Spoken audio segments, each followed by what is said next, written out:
जीवन आज 7तम दिवस दादा पारिवारिक जीवन उपर आलोचना करेंगे। मुझे आह्वान करुच्ची doctor Ramakant Mishra professor in botany Bhubaneswar से वक्तव्य रखिए। दादा जय गुरु। जय गुरु दादा। जय गुरु आज्ञा। परम प्रेममय परम दयाल श्री श्री ठाकुर परम आराध्य जगत जननी श्री श्री बड़मा परम पूज्यपा योगाचार्य श्री श्री बड़दा परम पूज्यपा श्री श्री आचार्य देवंकर आतुल चरण रे मोर विनम्र प्रणाम निवेदन करे। प्रातः सत्संग रे उपस्थित समस्त पूत पवित्र पांजधारी कर्मी वृंद भक्तिमती मातृमंडली श्रद्धेय गुरुभ्राता मंडली एवं छोट छोट पिला मानक मोर आंतरिक राजय गुरु निवेदन करे। आज जो विषय वस्तुटी रही पारिवारिक जीवन। गोटे कथा कह जाए चैरिटी बिगिन्स एट होम। घर ही शिक्षा आरंभ हुए। परिवार तापरे मनीष परिवेश को जाए। जन्म हुए तो माँ कोलरू तापरे मनीष मिसी जाए तार पारिवारिक सदस्यंकर संगरे तापरे जाए परिवेश को परिवेश रु बृहत्तर ही जाए से ग्राम को तापरे सहर को तापरे जिला को तापरे तार राज्य तापरे देश तापरे पूरा राष्ट्र माने देशटा को रिप्रेजेंट कला परे से बहिर देश रे मध्य जाई तार ना कमाए जदि से प्रकार नाम करा व्यक्तित्व से हेई थाए। अनेक समय एबे मध्य देखिबा को मिले जे 10-15 खंड गाँ रे भी गोटे गोटे पिला बोधे बाहर को एमएससी करबा को जाउथिबे। पीएचडी करबा तो बहुत दूरर कथा। एमती भी सब अनामध्य जगह रही जोठी की मोबाइल नेटवर्क भी पहुंचनी सेही भली जगह गुडा करे परिवार रे आ परिवेश रे आमे कोनसी उदीयमान लोकन को देखिबा को पाउना जहांकर नाम रे से देशटी से जगटी से राज्यटी नामित हबो। आम मानकर शास्त्र गोटे कथा रही एकोनोपि सुवृक्षेण पुष्पितेन सुगंधिना वासितम तद्वनम सर्वम सुपुत्रेण कुलम यथा एकोनोपि कुवृक्षेण कोटर मध्यवह्निना दह्यते तद्वनम सर्वम कुपुत्रेण कुलं यथा। गोटे सुंदर वृक्ष जदि जंगल भितर रही जेमती कि चंदन वृक्ष से सारा वन को आमोदित करिवो बा अलगा कौनसी जंगली पुष्प र वृक्ष मध्य जदि रही तार आकर्षण रे अनेक मधुलोलुपी भ्रमर आकर्षित ही सेई जगह पहुंचंती। सेई जगहटा ही जंगल आकर्षण र केंद्र बिंदु थाए। किंतु गोटे सुखिला गछरे जदि निया लगी जाए ताले सारा जंगल टाकू से निया लगे दिए। तेणु पारिवारिक जीवनटा मध्य ता ही परिवार परिवार रे इक प्रत्यय जोग हेले पारिवारिक जीवन। ए परिवार शब्द भितर भांगिले आपण पाइबे परिब्रु अ परि माने परिवेष्टनी करिके रखीची जे चतुर्पार्श्व रे घेरी रखीची जे आ बार हैला ब्रु अ बरण करिबा हमकु चतुर्पार्श्व रे घेरी रही धारण करी रखीची जे बरण करी रखीची जे से हैला परिवार। मनीष केते भी कर्म प्रवण हो केते दक्ष हो केते विज्ञ हो बाहर बहुत ही नाम करा व्यक्तित्व हेई थाउ ना कहीं जदि तार दाम्पत्य जीवनटा नष्ट जदि तार परिवार रे केही ताकू देखिबा पई नाहंती केही ताकू प्रोत्साहन करिबा पई नाहंती केही ताकू श्रद्धा करिबा पई भलो पाइबा पई नाहंती ताहले से जेते भी उन्नत हेई थाउ ना कहीं देखिबे कोठी ना कोठी तार आत्महत्यार प्रवणताटा आसीबो। ता भितरे निजको धिक्कार करिवार मनोवृत्ति आसीबो कारण मनीष निजर बाहुबल रे जहा अर्जन करिथाए सेथि प्रति तार गोटे स्वाभाविक गर्व थाए आओ से स्वाभाविक गर्वटाକୁ से अलगा मानक आगे परिप्रकाश करने को चेष्टा करे किंतु सेई गर्वटाକୁ ता निजर परिवार लोक माने जेतेबेले अस्वीकार करंती ताको अस्वीकार करंती ताको प्रोत्साहित करंती नहीं सेथिरे से म्रियमाण ही भांगी पड़े तार मेरुदंड शिथिल हो जाए।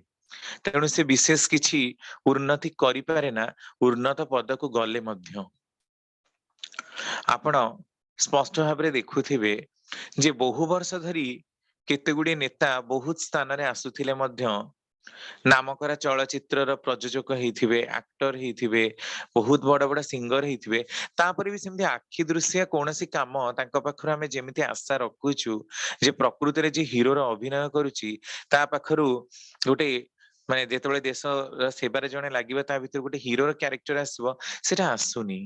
କାରଣ ଆମ ମାନଙ୍କର ପ୍ରକୃତିରେ ଉପର ଜୀବନ ଆଉ ଭିତର ଜୀବନ ପୁରା ଖୋକଲା ଯୋଗନ୍ତି।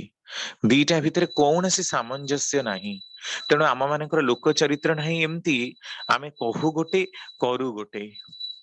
ଦାମ୍ପତ୍ୟ ଜୀବନ ଅସଙ୍ଗତିରେ ହିଁ ମଣିଷ ଏ ପ୍ରକାର ପାଏ। ଦମ୍ପତି ହିଁ ତ ପରିବାର ହୁଏ। ଦମ୍ପତି ମାନେ କଣ? ଦମ ଧାତୁରେ ପା ପ୍ରତ୍ୟୟ ଯୋଗ ହେଇଛି। ସଂଯମ ବା ନିୟନ୍ତ୍ରଣର ଚଳନି ଭିତରେ ଦେଇ ଯାହାକୁ ପାଳନ ପୋଷଣ କରାଯାଏ ସେ ହଉଛନ୍ତି ଦମ୍ପତି।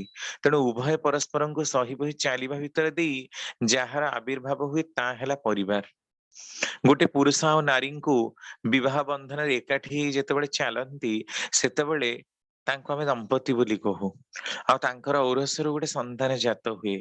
ସେଇ ସନ୍ତାନ ମାନେ ଯେତେବେଳେ ବଢିବାକୁ ଲାଗନ୍ତି, ବାପା ମା ସେଠି ରୁହନ୍ତି, ପିଲାପିଲି ରୁହନ୍ତି, ତାହେଲେ ତାକୁ ଆମେ ଗୋଟେ ପରିବାର ବୋଲି କହୁ।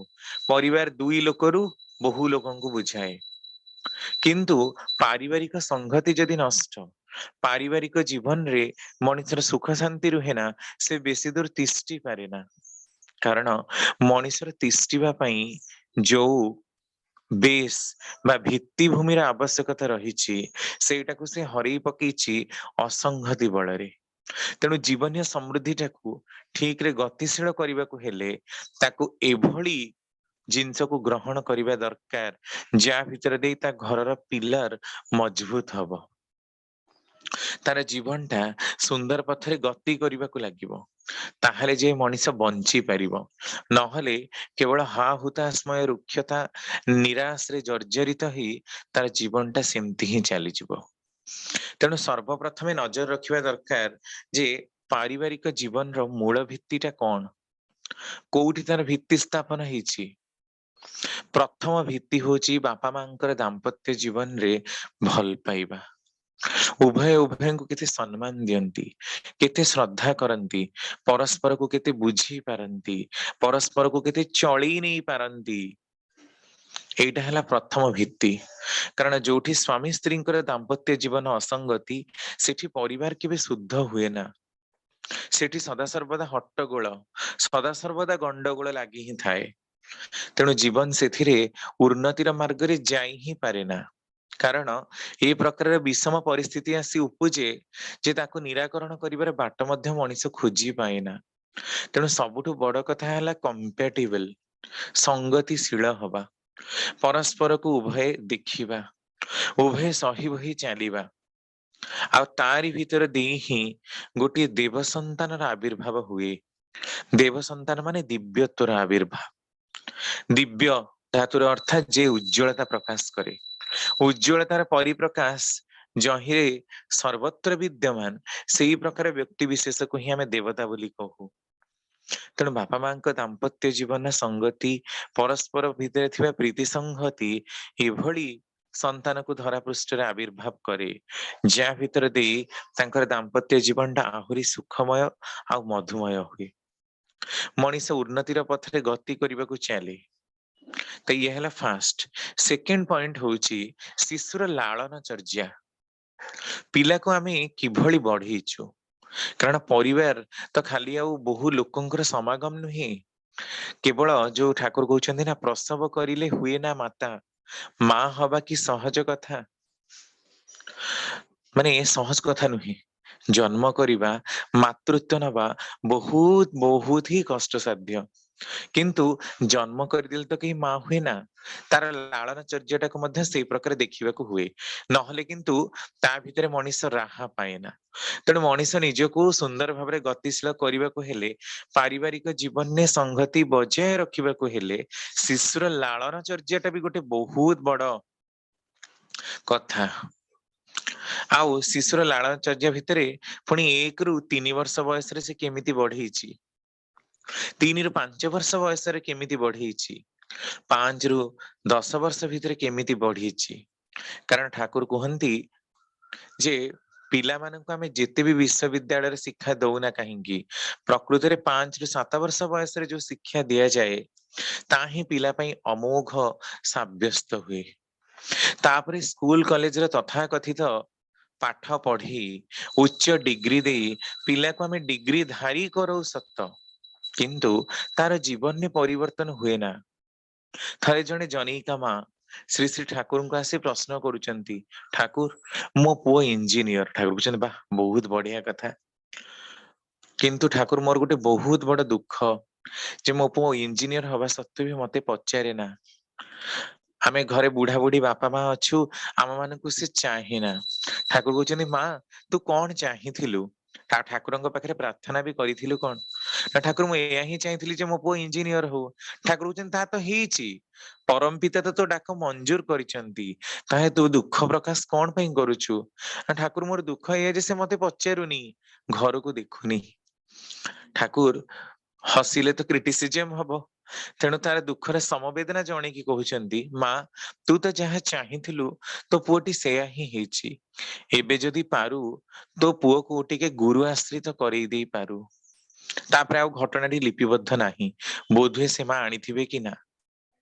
प्रकृत कथा जे मनीष जन्मजातक भावे जदि उन्नत न हुए सुसंस्कारी ही न जन्मे आमे माने जेते भी प्रचेष्टा करूना कहीं तार जीवनटा सुंदर भाବରେ गति करि पारे ना। बहुत समस्ते खुशी हुंती जे आम पुआ आज स्कूल मेडल जीतीची, किए खेल कंपटीशन जीतीची, किए नंबर 1 टॉपर हेची, समस्ते बापा माँ बहुत खुशी हुंती, खुशी हबार कथा भी। किंतु एक कथा कौन केबे बापा माँ देखिछंती जे 5 वर्ष बयस रु ही पिलाटा मिछ कहबा आरंभ करिची ना। आ ताकू किए बाड़ीले सांगे सांगे माँ तार पणतरे ताकू घोड़ेबाकू चेष्टा करे, भूल टाकू मध्य प्रश्रय दिए। ठाकुर कहते क्षमा कर किंतु क्षति कर नहीं। गोटे पिला हुए तो ता बापार पॉकेट रु चोरी करिला किंतु ता माँ ता बापा हाथ रु माड़ खाइबो बोली ताकू मिछ कथा कही बंचई देला। एथिरे तार जीवन की भूयसी क्षति से करि पकेइला। से कोन केबे चिंता करि पारिची जे सेई पिलाटा जे भविष्यत रे केते बड़ चोर हेई जिवो। आज आपण देखुथिबे इंजीनियरिंग कॉलेज रे सर्वाधिक छात्र लुटेरा हेई जाइचंती। काହାର लैपटॉप, काହାର बाइक, काହାର फोन चोरी करिबा तांकर उद्देश्य। अच्छा जो पिला माने इंजीनियर हेइचंती से माने पुनी ए प्रकार काम रे केमती लिप्त रहि पारुचंती? तांको बापा माँ कोन पैसा पठौ नाहंती? इंजीनियरिंग पढ़ेबार क्षमता जो बापा माँ रखुचंती से माने कोन पैसा पठौ नाहंती? तापरे भी निशासक्त पिला माननकु आहुरी पैसार आवश्यकता काहे की पडुची? काहे की से माने कॉलेज जाउ नाहंती? एक कथा किंतु बापा माँ केबे विचार करि पारंती नाही। बहुत पिला एमबीए एमसीए करंती, देखा जाए से माने आसिला बेले जमा ही मद बीड़ी सिगारेट किछि छुअंती नाही, किंतु कॉलेज रे 3 वर्ष रहिला फଳରେ देखिबे से माने घोड़ा मद्यप हेई जाइथांती सुनिबाकू मिले पिलांक ठारू। तापर अनेक कहंती से जो कॉलेज रे गला सांग मानक संगे पड़िला तेणु एमती हेई गला। अच्छा सांग मानक संगे पड़िके आहुरी अनेक लोक भी तो रहिचंती, समस्ते तो कहीं मदुआ गंजुआ होउनाहंती, नष्ट चरित्र होउनाहंती, ताले जणे जणे ता द्वारा बायस्ड होउचंती कोन पई की? ता माने ता जन्मगत माल मसला रे फरक रहिछि। कारण सांग तो समस्तଙ୍କର दरकार, सांग बिना तो केही चली पारंतिनी, किंतु कुसंग और सुसंगर तो गोटे टेंडेंसी रहिछि। ताले जो पिला सुसंग बाछिला से सुसंग काहेकि बाछिला, आ जे कुसंग बाछिला से मध्य काहेकि बाछिला, ताही तो प्रश्न बाची। ସେଇଟା ଥିଲା ପରିବାରରେ ଥିବା ସଂସ୍କାର, ପରିବାରରେ ଥିବା ଶିକ୍ଷା। ତେଣୁ ସେଥିପାଇଁ ଠାକୁର କହୁଛନ୍ତି ବିଦ୍ୟାଳୟର ଶିକ୍ଷା ଯେତେ ବି ଉନ୍ନତ ହଉନା କାହିଁକି ଘର ପରିବାର ଗୁଡାକରେ ଆମେ କି ପ୍ରକାର ଶିକ୍ଷା ଦଉଛୁ ଚାହିଁ ପ୍ରକୃତରେ ଆମ ମାନଙ୍କ ପାରିବାରିକ ଜୀବନର ସୁସ୍ଥି ଶିକ୍ଷା ମନ୍ତ୍ର। ଆଲୋଚନା ପ୍ରସଙ୍ଗ 13 ଖଣ୍ଡରେ ଠାକୁର ଏଟା ଡିଟେଲ ଆଲୋଚନା କରିଛନ୍ତି। 1 ରୁ 5 ବର୍ଷ ବୟସରେ ପିଲା ଅନେକ ଜିଦି କରେ, ଅନେକ ଗୁଡେ ପ୍ରଶ୍ନ ମଧ୍ୟ ତା ମୁଣ୍ଡରେ ଜାଗେ, କିନ୍ତୁ ଆମେ ତାକୁ ଉପଯୁକ୍ତ ଭାବରେ ସଲ୍ୟୁସନ ଦେଇ ପାରୁନା। କାରଣ ଆମ ମାନଙ୍କ ପାଖରେ ମୋବାଇଲ ବର୍ତ୍ତମାନ ସମୟରେ ଆମେ ବିଚାର କଲେ ମୋବାଇଲ ଆମକୁ ଫୁର୍ସତ ନାହିଁ, ଲାପଟପ ରୁ ଆମକୁ ଫୁର୍ସତ ନାହିଁ, ଆମେ ଆମର ଚାକିରିରେ ବ୍ୟସ୍ତ, ପିଲାମାନେ ତାଙ୍କର କାମରେ ବ୍ୟସ୍ତ। ବ୍ଲୁ ହ୍ୱେଲ, ଫାୟାର ଫକ୍ସ, ଏମିତି ଫ୍ରି ଫାୟାର କେତେ କଣ ଆହୁରି ଗେମ୍ ସବୁ ରହିଛି ତାକୁ ଖେଳି କିଏ ମରିଗଲାଣି, କିଏ ଆତ୍ମହତ୍ୟା କଲାଣି, କେତେ କଣ କଲାଣି। ଏମିତି ହଉଛି କାହିଁକି? କାରଣ ପିଲାଙ୍କ ପାଖରେ ପ୍ରେରଣା ଦେବା ପାଇଁ କେହି ନାହାନ୍ତି, ବୁଷ୍ଟଅପ୍ କରିବା ପାଇଁ କେହି ନାହାନ୍ତି। ସମସ୍ତେ ଭାବୁଛନ୍ତି ବୋଧେ ପିଲାମାନଙ୍କୁ ବୋର୍ଡିଂ ସ୍କୁଲରେ ପଢେଇ ଦେଲେ ସେମାନେ ବହୁତ ଭଲ ହେଇଯିବେ, ଜନ୍ମରୁ ପ୍ଲେ ସ୍କୁଲରେ ଦେଇଦେଲେ ସେମାନେ ଆହୁରି ଜ୍ଞାନୀ ହେଇଯିବେ। କିନ୍ତୁ ଏଇ ଜ୍ଞାନ ନେଇ କରିବୁ କଣ? ଯୋଉ ଜ୍ଞାନ ଆମକୁ କର୍ମଠ କରିପାରିଲାନି, ଯୋଉ ଜ୍ଞାନ ଆମ ଚରିତ୍ର ଗଠନ କରିପାରିଲାନି, ଯୋଉ ଜ୍ଞାନ ଆମକୁ ଦିଓଳି ଦିମୁଠା ଖାଇବାକୁ ଦେଇ ପାରିଲାନି, ଯୋଉ ଜ୍ଞାନ ବଳରେ ଆମେ ଲୋକଙ୍କ ପାଖରେ ପସନ୍ଦ ହେଇପାରିଲୁ ନାହିଁ, ସେଭଳି ଜ୍ଞାନ ଥାଇ ଲାଭ ବି କଣ? ଏମିତି ଲକ୍ଷ ଲକ୍ଷ ଜ୍ଞାନ କଣ ୱିକିପେଡିଆରେ ବହିରେ ନାହିଁ କି? ସେମିତି ପାଠ ଥାଇକି କଣ ହବ ଯାହା ମୋର ଚରିତ୍ରକୁ ପରିବର୍ତ୍ତନ କରିପାରୁନି? ତାହେଲେ ଚରିତ୍ରକୁ ପରିବର୍ତ୍ତନ କଲା ଭଳି ଯୋଉ ଅନନ୍ୟ ଆଉ ଅମୋଘ ଶିକ୍ଷା, ସେଇଟା ବର୍ତ୍ତମାନ ନାହିଁ। ତେଣୁ ପାରିବାରିକ ଜୀବନରେ ସ୍ୱସ୍ତି ମନ୍ତ୍ର ହଉଛି ସର୍ବପ୍ରଥମ ମନ୍ତ୍ର ହେଲା ଶିକ୍ଷାଟା। ସେଥିପାଇଁ ପ୍ରଥମରୁ ହିଁ ମୁଁ କହୁଥିଲି ଚ୍ୟାରିଟି ବିଗିନ୍ସ ଆଟ୍ ହୋମ। ପ୍ରକୃତିରେ ସମ୍ଭ୍ରମତା ଘରୁ ହିଁ ଶିଖାଯାଏ। ଆଉ ଘରର କୋଉଠୁ ଶିକ୍ଷା ଆରମ୍ଭ ହୁଏ? ଘରର ରୋଷେଇ ଶାଳାରୁ ହିଁ ଶିକ୍ଷା ଆରମ୍ଭ ହୁଏ। ଯଦି ଆମେମାନେ ଠିକ ମନରେ ରୋଷେଇ ନ କରୁ, ଅଲଗା ଚାକର ବାକରଙ୍କ ଦ୍ଵାରା ରୋଷେଇ କରିବାକୁ ଚେଷ୍ଟା କରୁ, ତାହେଲେ ସେମାନେ କୋଉ ମନୋବୃତ୍ତି ନେଇ ରାନ୍ଧିବେ? ଆଉ ଆମ ମାନଙ୍କୁ କି ଖାଦ୍ୟ ବି ଦେବେ? ଆଉ ଆମ ମାନଙ୍କ ପାଖରେ ତ ଆଦୌ ସମୟ ହିଁ ନାହିଁ ସେ କାମ କରିବାକୁ, ନା ଅନେକ ହିଁ ଆମେ ରୋଷେଇବାସ ଜାଣୁନା ବି। ତେଣୁ ଆମର ପିଲାମାନଙ୍କୁ ଆୟା ଦେଖିବ, ସିଏ ତା ମା ଭଳି କାହିଁକି ଦେଖିବ? ମା ଜନ୍ମ ଦେଇଛି ବୋଲି, 9 ମାସର ଲାଳନ ପାଳନ କରିଛି ବୋଲି ତାର ଯୋଉ ଶ୍ରଦ୍ଧାଟା ତା ପିଲା ପ୍ରତି ରହିବ, ସେଇଟା କଣ ସେ ଧାଇ ମା କି ଆୟାର ରହିବ? ସିଏ ଆସିବ ତାର ମେକାନିକାଲି, ସିଏ ତାର ଗପି ଚାଲିବ, ସିଏ ତାର ଘରୁ ଚୋରି କରିବାରେ ବ୍ୟସ୍ତ ରହିବ, ପିଲାକୁ ତାର ସେ ହ୍ୱିଲ ଚେୟାରରେ ବସେଇ ଦେଇ ସିଏ ତାର କାମ କରିବ। ଏମିତି ଯଦି ଶିକ୍ଷା ହୁଏ, ଏମିତି ଯଦି ଆମ ମାନଙ୍କର ପରିପାଳନ ନୀତି, ଯୋଉଟା କି ବର୍ତ୍ତମାନ ସମୟରେ ଆପଣ ଭୁରି ଭୁରି ଦେଖୁଛନ୍ତି, ତାହେଲେ ସେଥିରେ ଜୀବନ କେମିତି ଗଢି ହବ? ଆଉ ଜୀବନରେ ସୁନ୍ଦରତା କାହିଁକି ଆସିବ? ସେ ବାପା ମାଙ୍କୁ ଭଲ ପାଇବ କାହିଁକି? ଜନ୍ମରୁ ତାକୁ ପ୍ଲେ ସ୍କୁଲରେ ଛାଡିଲୁ, ତାପରେ ବୋର୍ଡିଂ ସ୍କୁଲରେ ଛାଡିଲୁ, ଖାଲି ବାପା ମା ବର୍ଷକୁ ଥରେ ଯାଆନ୍ତି, ତାଙ୍କର ଯାହା ଦରକାର ତାହା ଦେଇ ଦେଇ ଆସନ୍ତି, ସେଥିରେ ପିଲାର ଶ୍ରଦ୍ଧାଭାବ କାହିଁକି ରହିବ? ସେ ତ କେବେ ବାପା ମାଙ୍କୁ ଦେଖିନି, ସେ ତ କେବେ ତାର ଘରେ ଆଈ, ତାର ମାନେ ଜେଜେବାପା ଜେଜେମା, ତାର ନାନୀ, କାହାକୁ ବି ତ ସେ ଦେଖିନି। ତାହେଲେ ଯେତେବେଳେ ସେ ପଢିକି ବହୁତ ବଡ ଗୋଟେ ଅଫିସର ହେଇଯିବ, ଏମାନଙ୍କ ପ୍ରତି ଦବ କାହିଁକି? ଏମାନଙ୍କ ପ୍ରତି କରିବାର ଭାବ ଆସିବ କାହିଁକି? କାରଣ ଏମାନଙ୍କ ଠାରୁ ଯେ ସେ ଜମା କିଛି ହିଁ ପାଇନି। କେବଳ ଜନ୍ମିତ ଭାବରେ ଗୋଟେ ଶରୀରଟା ହିଁ ବାପା ମାଙ୍କର ଦାମ୍ପତ୍ୟ ଜୀବନରୁ ତାର ସୃଷ୍ଟି ହେଇଛି। ତାହେଲେ ଏମାନଙ୍କ ପ୍ରତି କରିବାର ଭାବ ତାର କାହିଁକି ଆସିବ? ଆମେ ଯେତେ ଚେଷ୍ଟା କଲେ ବି ଆସିପାରିବ ନାହିଁ। କାରଣ ଠାକୁର ଯୋଉଟା କହୁଛନ୍ତି, ମା ନିଜ ହାତରେ ପିଲା ଛୁଆଙ୍କର ଯତ୍ନ କରେ ବୋଲି ସିନା ତାଙ୍କ ମାନଙ୍କ ଉପରେ ଏତେ ଅଧିକାର। ଆଉ ଖାଲି ଜନ୍ମ ଦେଇ ଦେଇକି କଣ ଯଦି ବାହାରେ ଫିଙ୍ଗିଦବା, ତାହେଲେ ସେ ବି କଣ ମା ହେଇଯିବ, ନା ସେ ବି କଣ ପିଲା ହେଇଯିବ? ସେମିତି ହୁଏ ନା। ତେଣୁ ପାରିବାରିକ ଶିକ୍ଷାଟି କୋଉଠି ରହିଛି ଦେଖନ୍ତୁ, ପାରିବାରିକ ଶିକ୍ଷାର ସ୍ୱସ୍ତି ମନ୍ତ୍ର କୋଉଠି କାମ କରୁଛି? ପ୍ରକୃତିରେ ଜୀବନଟା ଦୁଃସହ ଗତିରେ ଚାଲିବାରେ ହିଁ ଲାଗିଛି। ଜୀବନଟାକୁ ସୁନ୍ଦର ପଥରେ ଚଲେଇବାର କୌଣସି ଅବକାଶ ଆମ ମାନଙ୍କର ନାହିଁ। ସେଥିପାଇଁ ଠାକୁର କହୁଛନ୍ତି, ବାପା ମା ଝଗଡା କରେ, ପିଲା ପିଲି ଦେଖେ, ସର୍ବନାଶର ସଦର ଦ୍ୱାରେ ପିଲା ପିଲିଙ୍କୁ ରଖେ। ପିଲାମାନେ ସେଇଠି ଥିବେ, 4-5 ବର୍ଷର ହେଇଥିବେ, ବାପା କିନ୍ତୁ ମାଆକୁ ବାଡେଇ ଚାଲିଥିବ, ମା ଅଭାଷା କୁଭାଷାରେ ମଧ୍ୟ କହି ଚାଲିଥିବ, ସିଏ ମଧ୍ୟ ମାଡପିଟ କରି ଚାଲିଥିବ। ଅନେକ ସମୟରେ ବାପାକୁ ଦେଖାଯାଏ ସେ ମାମୁଁ ଘର କଥା କହି, ତା ଆଈ ଘର କଥା କହି ତାଙ୍କୁ ଦୁନିଆ ସମାଲୋଚନା କରେ। ଆଉ ନାରୀ ମଧ୍ୟ ତା ବାପ ଘରର, ଶାଶୁ ଘରର କଥା କହି ପୁରୁଷକୁ ଅନେକ ସମାଲୋଚନା କରେ। ଏଥିରେ ପିଲାପିଲି ଶିଖନ୍ତି କଣ? ପାରିବାରିକ ଶିକ୍ଷାର ହୁଏ କଣ? ଶିକ୍ଷାଟା ଏକଦମ ତଳି ତଳାନ୍ତ ଆଉ ନଷ୍ଟଭ୍ରଷ୍ଟ ନୁହେଁ କି?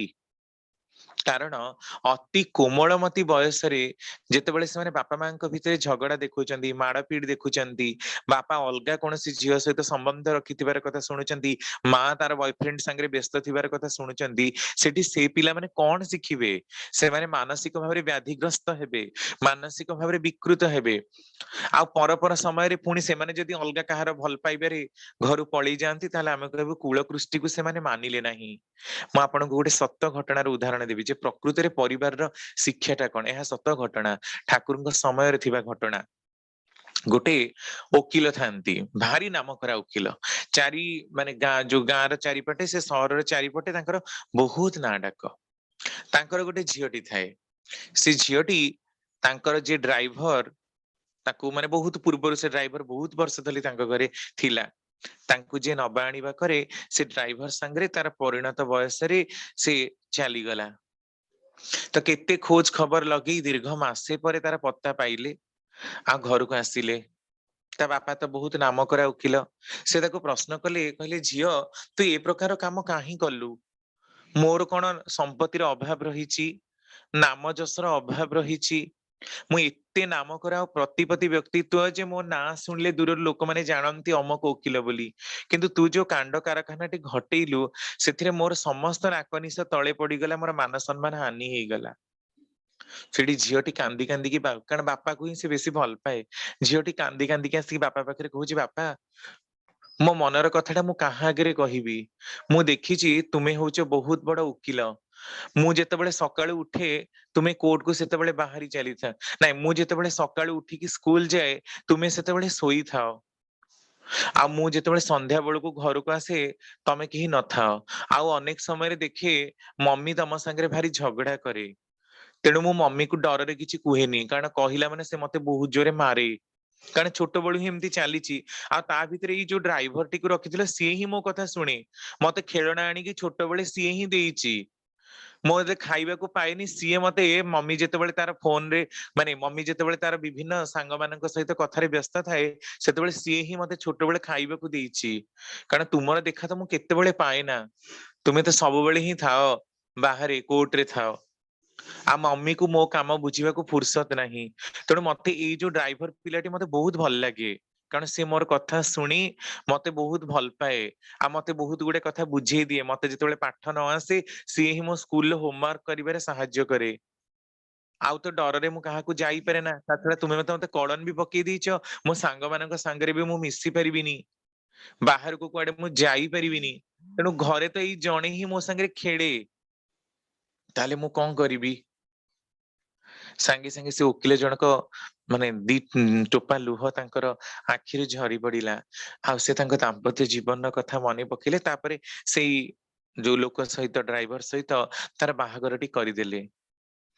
ଏ କଥାଟି କଣ ପ୍ରମାଣ କରୁଛି? ଯେ ପିଲାମାନେ ଯେତେବେଳେ ଅତି ଶୈଶବ ବା ଇନଫାଣ୍ଟ ଷ୍ଟେଜରେ ଥାନ୍ତି, 3, 4 ରୁ 7, 8 ବର୍ଷର ବୟସଟା ଏତେ ପ୍ରଭାବଶାଳୀ, ଏତେ କୋମଳମତି ମାନେ ବୟସ, ଯେ ମଣିଷର ମନ ଭିତରେ ତାହା ଗଭୀର ରେଖାପାତ ସୃଷ୍ଟି କରେ। ଅନେକାଂଶରେ ତାର ମାନସିକ ସ୍ଥିତିକୁ ଦୋହଲେଇ ଦିଏ। ଏମିତି ମଧ୍ୟ ନଜିର ରହିଛି, ମୁଁ ମଧ୍ୟ ସେମାନଙ୍କ ସାଙ୍ଗରେ ମିଶିଛି, ଯୋଉମାନେ ଅତି ଛୋଟ ବେଳୁ ସେମିତି ବାପା ମା ଯାହାର ଅଲଗା ହେଇଥାନ୍ତି, ପୁଣି ପର ସମୟରେ ହୁଏତ ମା ଆସିକି ବାପାଙ୍କ ସାଙ୍ଗରେ ରହିପାରନ୍ତି। କିନ୍ତୁ ସେ ପିଲାମାନେ ଯୋଉ ଦୁଃଖ ଆଉ କଷ୍ଟ ମାନସିକତାରେ ବଢନ୍ତି ସେମାନେ ସମାଜକୁ କେବେ ଭଲ ଚକ୍ଷୁରେ ଦେଖି ପାରନ୍ତିନି। କାରଣ ସେମାନେ ସମାଜରୁ ତିରସ୍କୃତ, ସେମାନେ ସମାଜରୁ ବହିଷ୍କୃତ। ଘର ପରିବାରରେ ମଧ୍ୟ କାହାର ସେ ପ୍ରକାର ଭଲ ପାଇବାକୁ ସେମାନେ ସାଉଁଟି ନାହାନ୍ତି। ତ ସେମାନେ କେମିତି ଭଲ ପାଇବା ପାଇବେ? ଆଉ ଯେତେବେଳେ ଭଲ ପାଇକି କିଏ କୌଣସି ଗୋଟେ ପୁଅ କୌଣସି ଗୋଟେ ଝିଅକୁ ନେଇକି ପଳେଇଲା, ସେତେବେଳେ କୁଆଡେ ବଂଶ ଆଉ କୁଟୁମ୍ବର ନାଁ ପଡିଗଲା। କିନ୍ତୁ ବଂଶ ଆଉ କୁଟୁମ୍ବର ଦ୍ୱାହି ଦଉଥିବା ସେଇ ତଥାକଥିତ ଭଦ୍ରଲୋକ ମାନଙ୍କୁ ମୋର ଏଇ ପ୍ରଶ୍ନ। ସମାଜ ସମାଜ ବୋଲି ଚିତ୍କାର କରୁଥିବା ସେଇ ତଥାକଥିତ ଭଦ୍ରଲୋକ ମାନଙ୍କୁ ଏଇ ପ୍ରଶ୍ନ, ଯେତେବେଳେ ଏ ପିଲାମାନେ ଏ ପ୍ରକାର ଅବସ୍ଥାରେ ରହିଛନ୍ତି, ତାଙ୍କ ଘରେ ଏ ପ୍ରକାର ବିଷମ ପରିସ୍ଥିତି ଆସିଛି, ସେତେବେଳେ କେହି ତାଙ୍କୁ ସାହାଯ୍ୟ କରିବାକୁ ଯାଇଛନ୍ତି କି? ତାହେଲେ ଯୋଉ ସମାଜ, ଯୋଉ ଦେଶ ଆଉ ଜାତିର କଥା କହିକି ଏତେ ବଡ ବଡ ବାହା ବାହା ନଉଛନ୍ତି ତଥାକଥିତ ଭଦ୍ରଲୋକ ମାନେ, ସେମାନଙ୍କର ସମାଜ ପ୍ରତି କିଛି କରଣୀୟ ନାହିଁ କି? ମନ ଇଚ୍ଛା ବିବାହ, ମନ ଇଚ୍ଛା ସନ୍ତାନର ଜନ୍ମ, ମନ ଇଚ୍ଛା ପରିପୋଷଣ, ତାପରେ ବି ଭାବୁଛେ ଏ ଜଗତକୁ ଉଦ୍ଧାର କରିବା ପାଇଁ କି ଉଦ୍ଧାରକର୍ତ୍ତାଙ୍କର ଆଗମନ ହବ। ସେମିତି କଣ କେବେ ହୁଏ କୋଉଠି? ଚୋର ମାନଙ୍କ ଭିତରେ ଆମେ ଚୋରଙ୍କର ସର୍ଦ୍ଦାରକୁ ନେତା କରିଛୁ, ତାପରେ ବି ଆମେ ଆଶା ରଖୁଛୁ ଯେ ଆମ ଦେଶ ଉନ୍ନତିରେ ପୁରା ଭାସିଯିବ। ସେମିତି କଣ କେବେ ହବ? ଆମ ମାନଙ୍କ ଭିତରେ ଥିବା ଲୋକଟି ସେ ବି ତ ସେଇ ଦୁର୍ବଳ ଚରିତ୍ର। ଆରେ ଯୋଉ ପୋଲିସକୁ ଆମେ ଆଜି ପୋଲିସର ବର୍ଦ୍ଦି ମାନେ ପିନ୍ଧେଇ ଦେଇଛୁ, ସେ ବି ତ ଆମ ମାନଙ୍କ ଭଳି ହିଁ ଗୋଟେ ପିଲାଟି। ତାର ଟିକେ ହାଇଟ ରହିଛି, ଟିକେ ଦୌଡି ପାରିଛି, ତେଣୁ ତ ସେ ପାଇଛି। କିନ୍ତୁ ତାର ଚରିତ୍ରଟା କଣ? ଲୋକ ସୁରକ୍ଷୀ, ଲୋକଙ୍କୁ ପ୍ରୋଟେକ୍ଟ କରିବା ତାର ଚରିତ୍ର, ନା ନିଜର ଆତ୍ମସ୍ୱାର୍ଥକୁ ପରିଣତ କରିବା ତାର ଚରିତ୍ର? ताले शिक्षाटी कोउठी देखंतु अनेक समय देखा जे माँ माने भारी परनिंदा प्रचर्चा करंती काहाको सह्य करि पारंतिनी आ मु देखिछि सेई प्रकार पिला मानक भितरे भारी चोरी करिवार प्रवणता अलगा काहाको देखि सही न पारिबार प्रवणता अलगा मानकर घरु कोनोसी गोटे जिंसको नेई आनी निजर बढ़ीबार क्षमता निजको खाली परिपूर्ण करिवार जो सेल्फिशनेस आत्म स्वार्थिता सेमानक भितरे बहुल तेणु पारिवारिक शिक्षाटी कौन आपण माने बुझिबाकू चेष्टा करंतु जे शिक्षा कोउठी रहिछि प्रकृତରେ एजुकेशन इज सॉलिड फुल सा विद्या जा विमुक्त है बोली हमें कहू विद्या ताहा जहाँ मनुष्य को मुक्ति प्रदान करे ताहा मनुष्य को जन्म मृत्युर चक्र रे आबद्ध करे ना किंतु आमे माने जो प्रकार पाप कर्म रे लिप्त रहिछु परनिंदा परचर्चा करिबा काहार मंगल चिंता करि न परिबा काहाको विद्वेष दृष्टि रे देखिबा काहार क्षति चिंता करिबा समाज देश और जातिर मंगल चिंता न करी सब बळे निजर स्वार्थ रे ही व्यस्त रहिबा ए प्रकार शिक्षा तो आम मानकर पिला माने शिखंती तो से माने बड़ हेले भी ता ही हुअंती आ असुविधा कोठी हैला तापरे बापा मा कहंती ताको कोन बोर्डिंग स्कूल छाड़िबा दोष ताको कोन पैसा देई नथिली आ तांको पिला को कोन अमृत खाइबाकू दिया जाउथिला तते कोन विष खाइबाकू दिया जाउथिला जे तू ए प्रकार काम कलु किंतु बापा मा निजर दोषटा केबे देखि पारंती नाही तेणु पारिवारिक जीवन मूल भित्तिटी होची शिक्षा मनीष जेते शिक्षा प्रवण हब मनीष जेते कर्म प्रवण हब जेते कर्म ठार भाव ता भितरे दिन को दिन बढ़ी चलिबो सेते ही ता भितरे भल पाइबा श्रद्धा क्षमार प्रवणता जाग्रत ही चलिबो कारण मनीष एभली एक सामाजिक प्राणी जे अनुकरण प्रिय सदा सर्वदा समस्त को देखी से शिखे समस्त भलटा को भी ग्रहण करने को चेष्टा करे आ खराब थिले ताकू मध्य ग्रहण करने को चेष्टा करे खराब को आमे माने कहू अनुकरण भल को आमे माने कहू अनुकरण मनीष यदि अनुकरण न करी अनुकरण प्रिय हैला ताहले किंतु तार जीवनटा दुर्विषह होई पड़िबो तेणु जीवनीय समृद्धि तार नष्ट प्राप्त हबो तो ठाकुर श्री कहउचंती जे पारिवारिक शिक्षार सुस्थिर मंत्रटा कोउठी एइठी घरे परिवार रे आमे समस्ते कोन एकाठी केबे बसु ठाकुर प्रश्न करूचंती आलोचना प्रसंग 13 खंड रे घर परिवार रे आमे समस्ते कोन एकाठी केबे केही मिसिकी बसु केबे केही ठाकुरंकर आइडियोलॉजी विषय रे केही चर्चा करू परस्पर भितरे आम मानकर भाई भौणी भितरे बापा मां भितरे सी सौहार्द्यपूर्ण संपर्क कौन तिष्टिची जे परस्पर को आमे माने भलरे देखि परिबा बापा मां कौन पिला मानक सामने रे एतिकी ओपन हुअंती जे तांकू सप्तम अष्टम पढ़ुथिबा समयरु ही कुल कृष्टिर कथा वंश परंपरार कथा विवाहर कथा एते सब जिंस तोली धरंती कारण बापा मां निजे ही जानती नहीं आदर्श केन्द्रिक बा गुरु केन्द्रिक जीवनटी कोठी रहिछि एठी ही रहिछि जीवन में आदर्श बा गुरुंकर प्रयोजनीयता कौन एथरु ही आपण स्पष्ट अनुमान करि पारुथिबे तेणु मनीषर मूल भित्ति सेतेबेले ही नष्ट हो जिवो जेतेबेले तार जीवन शिक्षाटा एकदम भाबरे भ्रष्ट हो जिवो तेणु पारिवारिक जीवनटा पूरा पूरी भाबरे निर्भर करूची मनीषर शिक्षा उपरे उभयंकर भल पाइबा उपरे उभयंकर चलनी उपरे ये तो मु कहली 3 ରୁ 5 वर्ष बयसर कथा ही कहूली आउ गोटे भी कथा नजर रखा हुए पिला भितर सब बेले अनुसंधिश्चर मनोवृत्ति थाए जानिबार आवेग थाए तेणु पिला केते प्रश्न करे एइटा कौन सेइटा कौन एइटा एमिति काहे खेला किंतु आम मानक पाखरे समय नहीं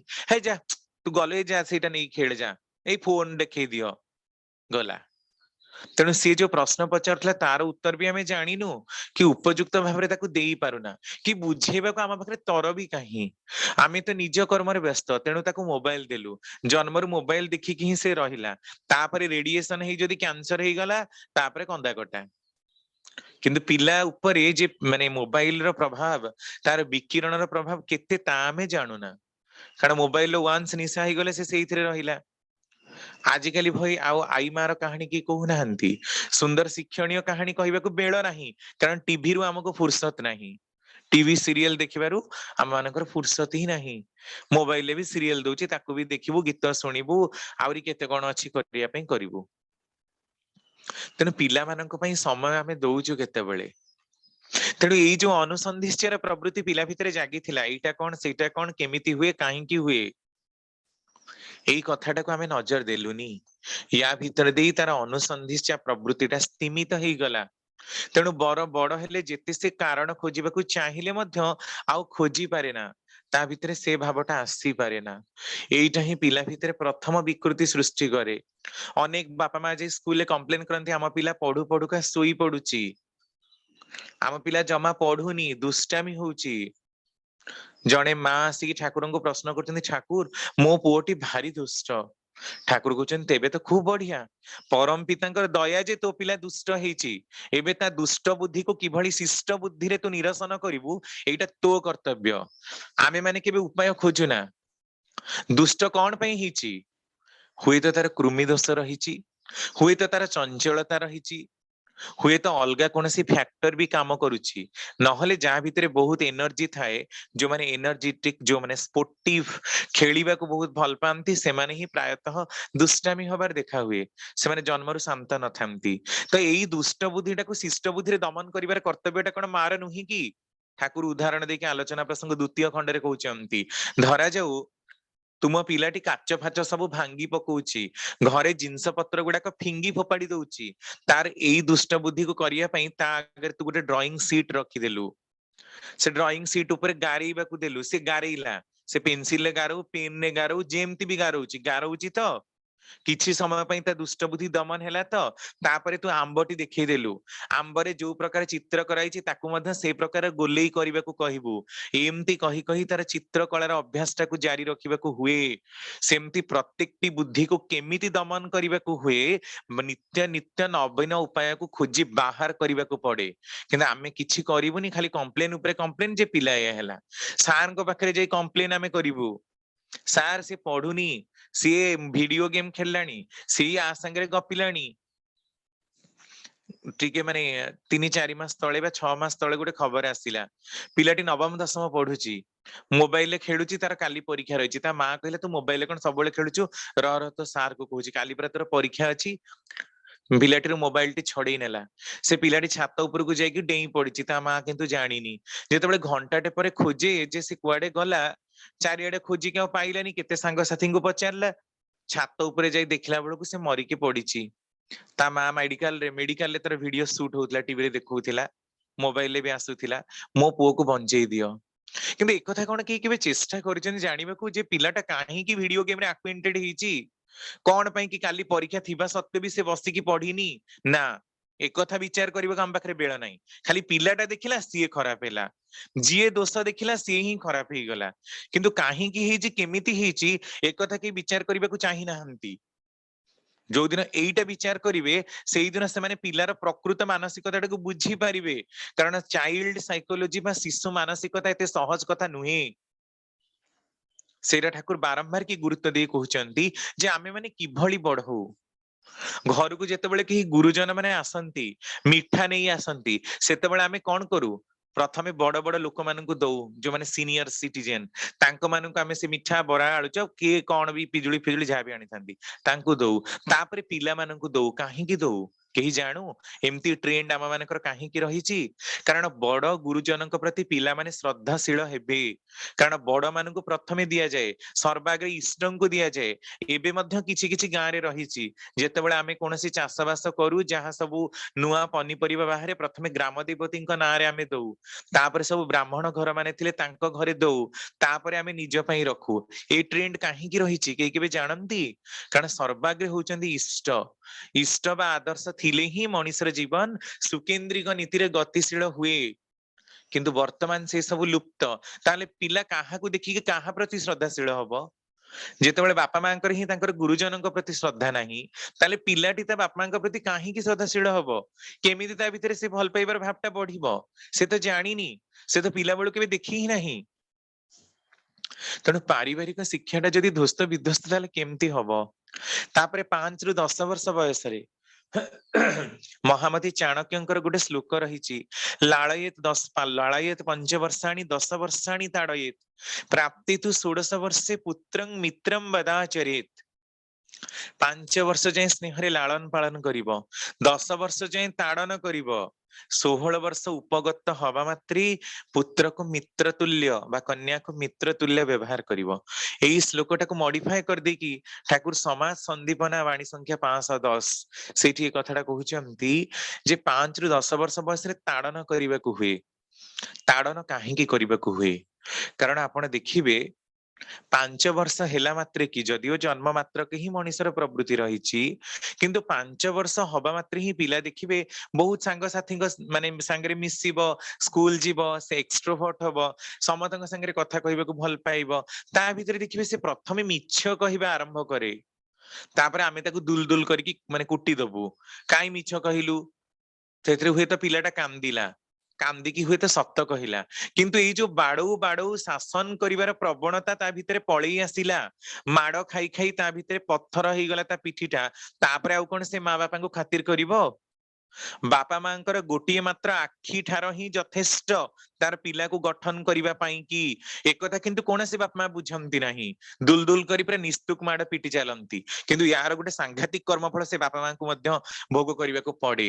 ପର ସମୟରେ ସେମାନେ ଜନ୍ମରୁ ଅନ୍ଧ, ମୁକ ଆଉ ବଧିର ହିଁ ଜନ୍ମନ୍ତି, କାରଣ ମାନେ ନିଷ୍ପାପ ଆଉ ସରଳମତି ପିଲାମାନଙ୍କ ଉପରେ ଯୋଉମାନେ କ୍ରୂର ଆଉ କଠୋର ଅତ୍ୟାଚାର କରନ୍ତି, ସେମାନଙ୍କୁ ଜନ୍ମ ଜନ୍ମାନ୍ତରରେ ପାପ ତାଙ୍କର କମେ ନା।